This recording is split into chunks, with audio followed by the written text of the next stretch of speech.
Have you ever listened to someone speaking where you felt a certain type of energy? Maybe your heart beat faster, you felt chills tingling down your spine, or goosebumps down your arms. There was something rising inside of you, sort of pushing to get out, causing you to respond. Maybe you shouted out loud, clapped your hands, threw your arms in the air, jumped out of your seat, ready to leap into action. I want to help you generate that feeling when you're communicating inside your organization. It really comes down to this: inspire frequently and motivate occasionally. Many use the words inspiration and motivation interchangeably, but there's a subtle yet important distinction. When you're inspired, you're naturally drawn to do whatever feels best. Fulfillment is the end result. Inspiration is when it comes from deep within your gut, down into your bones. When you are truly inspired, your energy flows almost effortlessly. You have to hold yourself back from starting right now.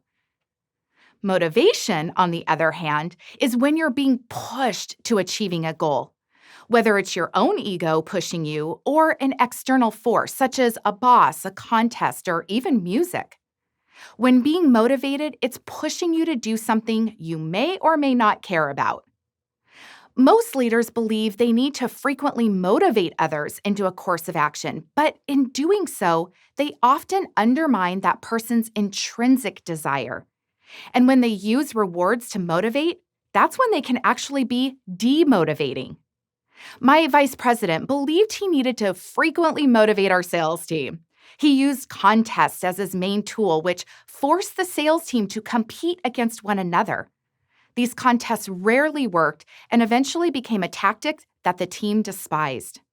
What he failed to realize was that these individuals were more interested in collaborating as a team to drive greater sales within each of their businesses and compete against their previous personal best and themselves. Instead, to be a better communicator, inspire frequently. To do this, start by coming to the conversation with energy and enthusiasm. Show through your emotion how inspired you are. Your team wants to feel you. Then, share the why behind the request. This gives a sense of purpose to what you're asking of them. Create a mission to bring the team together, fighting for a common cause. Team missions can be a simple sentence, but they most often contain the who, what, why, and how you're working together. For example, IKEA's mission is to create a better everyday life for the many people. And Nordstrom's is to give customers the most compelling shopping experience possible. You may even share stories of success from others inside and outside of your company to continue building the inspiration.